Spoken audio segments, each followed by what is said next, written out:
There's a scene buried in the heart of a forgotten 1981 horror film that might just be the most disturbing performance ever captured on screen.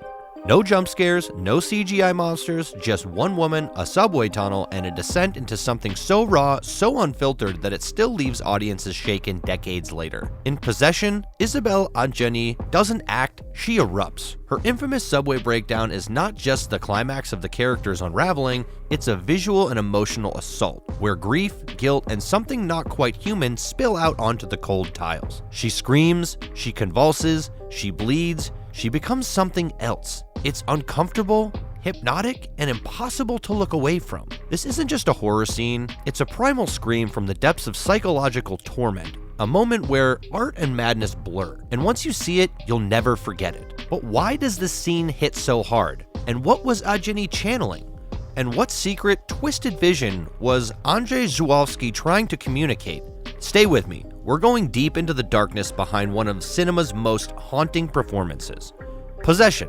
The work of psychological horror is so intense and so emotionally raw, it might just crawl under your skin and stay there. Directed by Polish film writer and director Andrzej Żuławski, this 1981 classic is not your typical scary show. The main cast includes Isabelle Adjani and Sam Neill, as a married couple going through a breakup. But their emotions and reactions are shown through intense symbolism, which makes this film stand out as incredibly raw and visceral. And if you want to stay up to date with all of my scene breakdowns, subscribe to the channel. I release a new movie scene every week and have a lot of great new movies coming up in the near future, so stay tuned in. The film is set in Cold War-era Berlin, a place that's already tense and divided. That setting alone gives everything a feeling of dread, and at the center of it all is a crumbling marriage that seems to reflect all the chaos around it. Mark is a spy who comes to find his wife, Anna, emotionally distant and acting strange. She wants a divorce, but Mark is not ready to accept it, so he starts destroying everything in panic.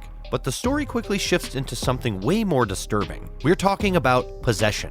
Not just by demons, but by grief, obsession, and trauma. These interlocking themes give us some of the most horrifying movie scenes, especially the subway scene that may traumatize you forever. But before we get there, let's break down everything that leads up to that subway scene. The story follows a young spy named Mark who just returned home to West Berlin. Unfortunately, he gets welcomed by the most devastating news of his wife Anna being tired of him.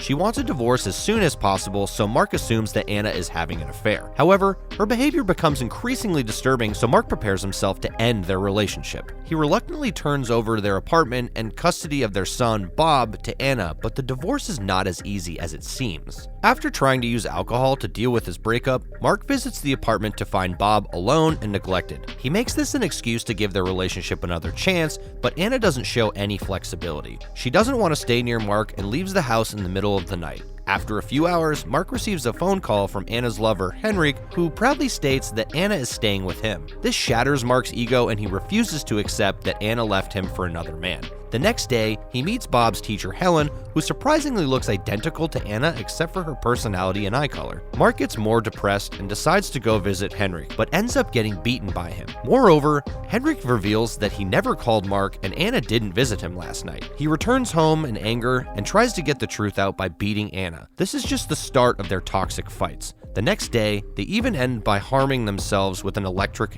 knife. Regardless of Mark's stubborn behavior, Anna is not willing to cancel the divorce, so Mark hires a private investigator to find the hidden lover. By this point, the film seems like a normal marital drama between two strangely depressed individuals, but soon things take a paranormal turn. The investigator follows Anna to her secret apartment and finds her living with a filthy monster. To protect her secret, Anna kills the investigator and cuts the body into pieces so they can easily be hidden inside her apartment. After a few days, the investigator's friend gets suspicious and visits the apartment, but he also gets killed by Anna. Afterward, she returns home like she hasn't just murdered two innocent guys. When Mark confronts her again, she tries to gain sympathy by recalling a past event. While Mark was out of the city, Anna suffered a miscarriage which apparently happened due to a nervous breakdown. However, the flashback reveals something more horrifying. There comes the terrifying subway scene that gives the audience never-ending nightmares. Just a few moments before the miscarriage, Anna enters an empty subway and starts feeling nauseated. However, she doesn't behave like normal people when she's in pain.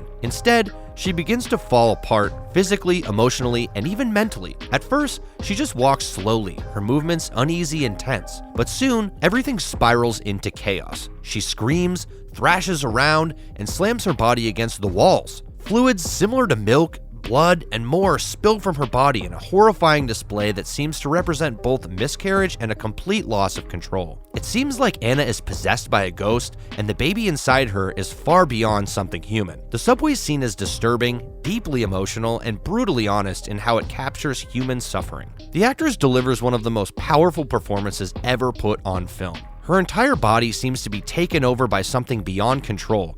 She laughs and cries at the same time, collapsing and twisting in ways that feel completely unnatural. It's as if she's being torn apart from something living inside of her body. To exhibit this scene, Isabelle had to take sessions with a hypnotist so she wasn't completely in scenes during the shooting. She also said that the movie had a serious impact on her mental health and took months to completely recover from it. That's why the emotional pain in the subway feels so raw and unfiltered. It's like watching someone living through a real psychological collapse. It shows the destruction of identity and the crushing weight of repression. Anna isn't just losing control, she's letting go of years of unspoken pain, suffocating expectations, and growing madness. It feels like she's going through both the agony of childbirth and the violence of an exorcism at the same time. In terms of filmmaking, the scene is brilliantly crafted.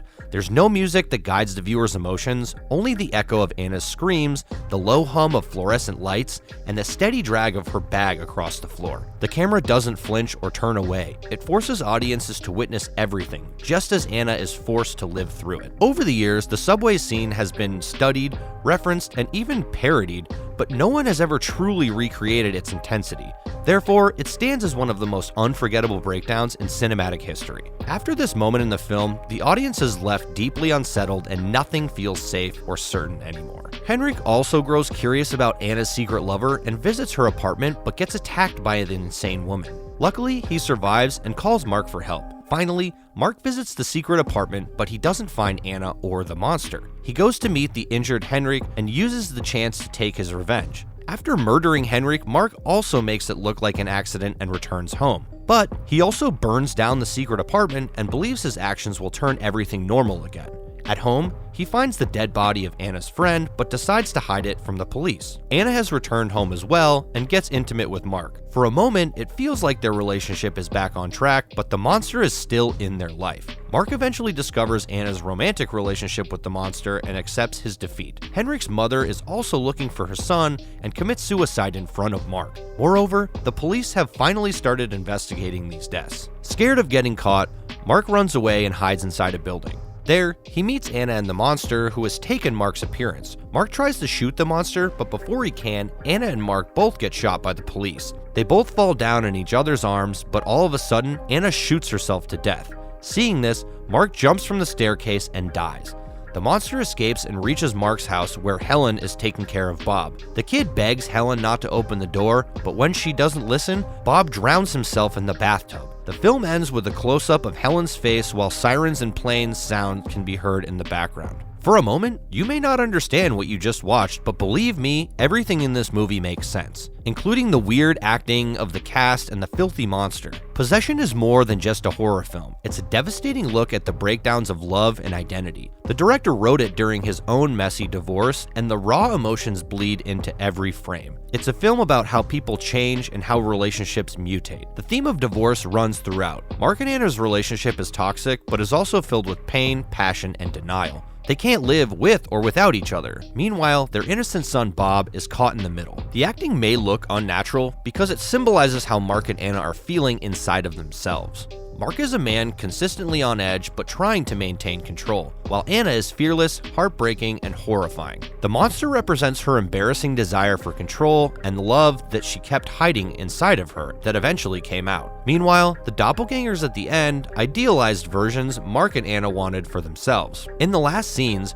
you can see that Anna and Mark still loved each other, but their expectations for each other are unreal. They perfectly represent the couples going through a breakup. Each scene symbolizes their depression and miscommunication. For example, when they meet at the restaurant, they choose a corner seat attached to a mirror. This showed that Anna and Mark couldn't face each other or themselves in the mirror. Another highlight is the shooting location that was really close to the Berlin Wall. A war could start at any time, and this chaos around Mark and Anna represents the chaos building inside of them. In terms of impact, Possession didn't do well when it first came out. It was banned in some countries, and critics were confused, but over time, it gained a cult following. Today, it's seen as one of the most unique horror films ever made. It's not an easy watch, it's disturbing, weird, and emotionally exhausting, but it's also unforgettable. It sticks with you. And if you've ever been in a relationship that's hurt as much as it's healed, you'll feel this movie in your bones. So, what did you think of Possession? Was it a horror, drama, or just pure madness? Did the subway scene break your brain too? Let's talk about it down in the comments.